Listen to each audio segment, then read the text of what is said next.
करणार नाही तर आम्ही तुमचं काम करणार हे झालं. हां. आणि मग मग काय म्हणणार उद्या परवा येतो बरं का आम्ही. आणि कुणी यायचं नाही ना आम्हाला डावलून टाकायचे. बरोबर. पण ह्या आपल्या गणेश बिडकरांनी असं झटक्यात काम केलं, असा कुठलाच नगरसेवक नाही आणि असाच नगरसेवक आम्हाला पाहिजे आणि त्यांनी आम्हाला साथ दिली, आम्ही त्यांना साथ देणार. आणि त्यांनी म्हणजे असं नाही म्हटलं, हे नाही काम करणार, ते काम करणार नाही, असं कधीच नाही म्हटलं. हां. आणि रिस्पेक्टने आणि त्यांचा जो सहकार्य म्हणजे हं, मुलं हं.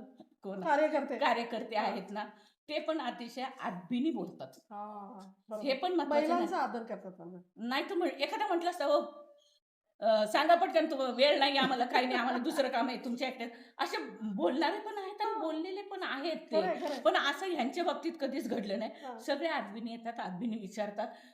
ताई, काका, मावशी म्हणून आपलं हे करतात. आता आम्ही कामाला सुरुवात करणार आहे. ते आम्हाला सहकार्य करतात, तसे त्यांना आम्ही सहकार्य करतो. आणि बरोबर. आम्हाला इतका आनंद झाला आमच्या सोसायटीला. बरं सोसायटीचं जाऊ द्या. हं, मी इतर ठिकाणी पण पाहिलं. अ, स आपलं बिडकर साहेबांचं काम आहे ना, हं. तर इतकं चांगलं की उगाच थातूर-मातूर काम करून जावा, निघून जा. तेवढ्यापुरतं नाहीये. पण काही-काही नगरसेवकांनी अर्धवट सुद्धा आमची कामं सोडून दिलेली आहेत. बापरे! हो? म्हणजे मागच्या पंचवार्षिक योजनेचा माझा स्वतःचा अनुभव, हां. की कामं सोडून दिले. तिने म्हटलं, "अहो नळ दिलाय त्यांनी, हां. पण त्याला पाणी नाही." आणि त्याच्यात नंतर काय होतं, विभाग जर तुमच्याकडे गेलाय, कधी ह्या नगरसेवकाकडे हो, जातो, कधी हो. ह्या हो, हो. नगरसेवकाकडे जातो. आणि ती बाई आपली आता कोणाला सांगायचं? मग पहिलं काम कुणी केलं? त्यांनी.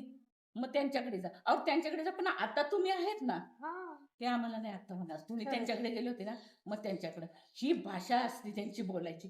पण तसं बिडकर साहेबांचं अजिबात कधी घडलं नाही, काही नाही. प्रत्येक आता मोहळांचं ते हे होतं ना, हो, मोहळांना हो, बोलवलं हो, होतं ना, मुरलीधर मोहळांना. हो.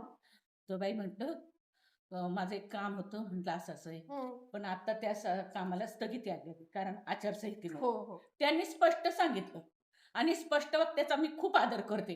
कारण खरं बोलतात. हो, हो. का तर काही करतात, "हां, करू." जरा मोळसाहेब म्हणजे ते आहे तोपर्यंत करू आणि ते ते परत दुसरे, "नाही होणार, तुम्ही जावा, तुम्ही फालतू कामं काय घेऊन येत जा." असे पण बोलणारे आहेत. पण बापरे! त्यांनी स्पष्ट सांगितलं, की आता आचारसंहिता पण झालेली आहे आणि ते काम आता बंद करण्यात हां. आलेले. थांबली. त्याच्यामुळं थांबवलेलं आहे. त्यामुळं होणार नाही. पण निवडणुका झाल्यावर नक्की तुमचं मी काम करेन. वाह, वाह! मला खूप मोठं वाटलं. दुसरी मैत्रीण होती. हं. ती सीनियर सिटिझन होती. तिला कुणीच नाहीये. वय 85 होतं. मला मला नानी म्हणतात. मला म्हटली, "हे नानी मला घेऊन जाते का?" म्हटलं, "चला की मला काय करायचं? प्रश्न तुमचे ते सोडवा." आणि त्या घेऊन गेल्या तिथं. हां. त्या घेऊन गेल्याबरोबर त्या जे कार्यकर्ते होते ना, त्यांनी त्यांना हाताने धरलं आणि वर नेलं.